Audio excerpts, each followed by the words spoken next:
রাত নামতেই সিউলের কেন্দ্র জুড়ে শুরু হয় রঙিন আলোর মিছিল। হাতে লণ্ঠন নিয়ে শত শত মানুষ এগিয়ে চলেন ঐতিহ্যবাহী শোভাযাত্রায়।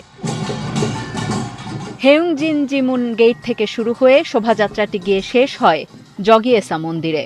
কোরিয়ার জেন বৌদ্ধ ধর্মের অন্যতম প্রধান কেন্দ্র এই মন্দির। শোভাযাত্রায় ছিল বিশাল আকৃতির ঐতিহ্যবাহী লণ্ঠন আর বাদ্যযন্ত্রের তালে তালে বর্ণিল পোশাক আর সাজসজ্জায় নৃত্যশিল্পীদের পরিবেশনা। তার সঙ্গে ছিল আরেক ব্যতিক্রমী আকর্ষণ, রোবট বৌদ্ধ ভিক্ষু। শতাব্দী প্রাচীন উৎসবে আধুনিকতার এই সংযোজন দর্শনার্থীদের কৌতূহল বাড়িয়ে তুলেছে বহুগুণ।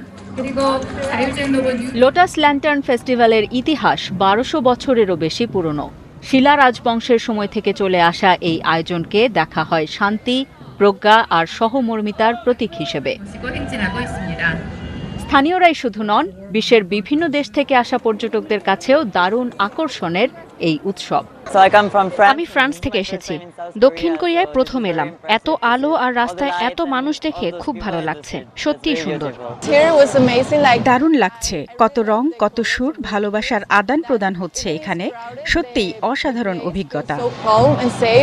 ২০১২ সালে দক্ষিণ কোরিয়া সরকার উৎসবটিকে জাতীয় সাংস্কৃতিক ঐতিহ্যের স্বীকৃতি দেয়। পরে ২০২০ সালে ইউনেস্কো এটিকে সাংস্কৃতিক ঐতিহ্যের তালিকায় অন্তর্ভুক্ত করে। বুদ্ধ পূর্ণিমাকে স্থানীয়রা বলে বেসাক।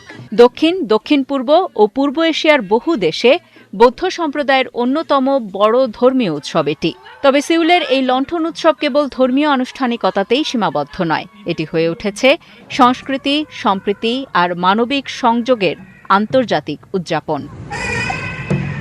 রঙিন আলোয় আলোকিত সিউলের রাজপথ যেন মনে করিয়ে দেয়, ভাষা, দেশ বা সংস্কৃতি ভিন্ন হলেও আনন্দ আর শান্তির অনুভূতি সবার জন্যই এক। আফসানা শাওন, ৭১।